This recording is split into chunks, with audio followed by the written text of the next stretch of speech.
السلام علیکم ورحمۃ اللہ وبرکاتہ۔ حامدن و مصلیًا اما بعد،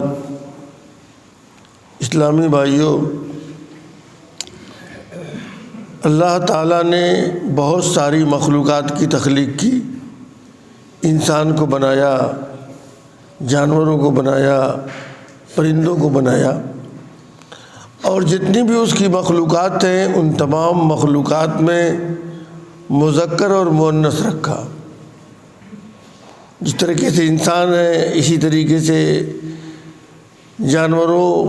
پرندوں اور جتنی بھی مخلوقات ہیں سب میں، چاہے ہم کو پتہ ہو یا نہ پتہ ہو۔ بعض مخلوقات ایسی ہیں جن کے مذکر اور مؤنث میں فرق یہ ہے کہ مؤنث کو اور مذکر کو اللہ تعالیٰ نے ممتاز رکھا ایک دوسرے سے حیض کے ذریعے۔ انسان کے اندر عورتوں کو آتا ہے حیض، آپ دیکھیں گے کہ جانوروں میں خرگوش کو آتا ہے، پرندوں میں آپ دیکھیں گے کہ چمگادڑ کو آتا ہے۔ تو اس طریقے سے حیض کے ذریعے عورتوں کو اور مردوں کے درمیان ایک فرق کیا ہے۔ قرآن کے اندر عورتوں کے حیض کا ذکر ہے، اور سورہ بقرہ کے اندر یہ آیت کریمہ ہے کہ یسألونک عن المحیض قل هو اذن، کہ وہ لوگ حیض کے متعلق پوچھ رہے ہیں، آپ بتا دیجئے کہ یہ ایک بیماری ہے۔ عورتوں کو جو ان کی شرمگاہ سے خون آتا ہے اس کی 3 قسمیں ہوتی ہیں، ایک تو حیض، دوسرے نفاس، اور تیسرے استحاضہ۔ اس قسم کے مسائل کو عورتوں کو تو جاننا ہی چاہیے، مردوں کو بھی جاننا چاہیے، اس لیے کہ بہت سارے مسائل میں غلط فہمی ہوتی ہے اور نہ جاننے کی وجہ سے غلط استعمال ہوتا ہے۔ حیض کے متعلق یہ بات بالکل واضح ہے کہ یہ انسان کی فطرت ہے، اور اس فطرت کے تقاضے کے مطابق ایک عورت کو حیض آتا ہے، اور قرآن نے اس کو گندگی سے تعبیر کیا ہے، قل هو اذن، کہ یہ گندگی ہے۔ اب جب یہ گندگی ہے تو ظاہر ہے کہ اس کو جسم سے نکلنا چاہیے، اور جب نکل جائے تو جسم اس گندگی سے صاف اور پاک ہو جائے گا۔ اور ایسے ہی معاملہ نفاس کا بھی ہے۔ تو حیض تو ہر مہینے جو ایک عورت کی متعینہ مدت ہوتی ہے، عام طور پر جو عادت ہوتی ہے اس کے لحاظ سے آتا ہے، اور ان ایام میں نہ روزہ رکھ سکتی ہے اور نہ نماز پڑھ سکتی ہے، اس سے وہ پرہیز کرے گی، لیکن بعد میں وہ روزوں کی قضا کرے گی، نماز کی قضا نہیں کرے گی۔ رہا معاملہ نفاس کا، تو نفاس پیدائش کے بعد آتا ہے، اس کی کوئی متعین مدت نہیں ہے، وہ 1 دن بھی ہو سکتا ہے، 2 دن بھی ہو سکتا ہے، زیادہ سے زیادہ جو شریعت نے اس کی مدت متعین کی ہے وہ 40 دن ہے۔ اگر 40 دن کے بعد آتا ہے تو جس طریقے سے ایک عورت کو اس کے متعینہ حیض کی مدت کے بعد جو آتا ہے اسے استحاضہ شمار کیا جاتا ہے، بالکل ایسے ہی 40 دن کے بعد اگر کسی عورت کو نفاس آتا ہے تو اس کا اطلاق استحاضے پہ ہوتا ہے،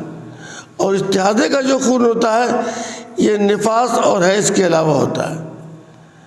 تو جب تک ایک عورت کو نفاس کا خون آتا ہے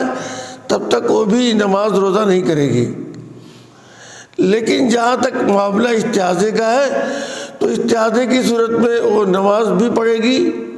اور روزہ بھی رکھے گی، اور جتنے امور ہیں سب کو انجام دے گی، اور ہر نماز کے لیے وضو کرے گی، اگر ممکن ہو، قدرت ہو تو ہر نماز کے لیے غسل بھی کر سکتی ہے۔ تو اس طریقے سے مدتیں متعین ہیں۔ جہاں تک معاملہ حیض کا ہے وہ تو جیسا کہ میں بتایا بالکل کلیئر ہے، نفاس کی جو مدت ہوتی ہے، یہ نفاس کا معاملہ یہ ہوتا ہے کہ پیدائش کے بعد، مگر اس کی کوئی مدت متعین نہیں ہے، اور اس لیے مدت متعین نہیں ہے کہ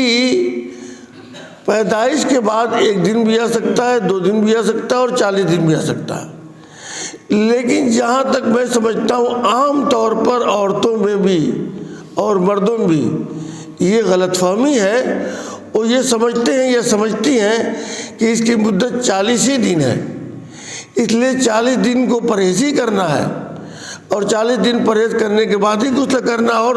اپنے تمام فرائض کو انجام دینا ہے۔ حالانکہ یہ بات غلط ہے، اس بات کو آپ اچھی طرح سمجھ لیں، اس لیے کہ عام طور پر عورتیں غلط فہمی کا شکار ہیں۔ وہ پیدائش کے 1 دن 2 دن 3 دن جتنے بھی دن کے بعد وہ بند ہو جائے، ایک عورت پاک ہو جائے گی، اور پاک ہونے کے بعد اپنے تمام فرائض کو انجام دے گی۔ یہاں جو اصل بات کہنے کی ہے وہ یہ کہ آج کے ترقی یافتہ دور میں حیض و نفاس کو روکنے کے لیے دوائیں کھائی جاتی ہیں، اور بہت ساری عورتیں یہ سوچ کر کھاتی ہیں کہ سب کے ساتھ میں روزہ رہ لوں گی تو رہ لوں گی، بعد میں بڑا مشکل ہوگا، یہ عام طور پر عورتیں کہتی ہیں۔ تو یہ بات جاننا چاہیے کہ بعد میں ٹھیک ہے مشکل ہوگا، لیکن چونکہ قرآن نے اس نکلنے والے خون کو گندگی سے تعبیر کیا ہے، اس لیے گندگی سے تعبیر کرنا ہی اس بات کی بات دلیل ہے کہ اس گندگی کو نکل جانا چاہیے۔ لہذا اگر ہم نے یا کسی نے بھی دوائیں کھا کر اس کو روکا تو ڈاکٹروں کے بیان کے مطابق یہ نقصان دہ چیز ہے، عورت کی صحت کو وہ نقصان پہنچائے گی، اس لیے ایسا نہیں کرنا چاہیے، بلکہ جو اللہ تعالیٰ کا اصول ہے، جیسے اللہ تعالیٰ نے فطرت انسان کی بنائی ہے، اس کے لحاظ سے اگر خون آتا ہے تو اتنے دنوں تک عورت نماز روزہ سے پرہیز کرے، بعد میں اپنے روزوں کو رکھ لے گی۔ تو یہ ان تینوں چیزوں سے متعلق شریعت کا اصول ہے، جس کی پابندی ہر ایک عورت کو کرنا چاہیے، اور اس کے بارے میں معلومات ہر ایک مرد کو بھی رکھنا چاہیے۔ دعا ہے کہ اللہ تعالی ہم سب کو اسلامی شریعت پر عمل کی توفیق بخشے۔ وما علینا الا البلاغ۔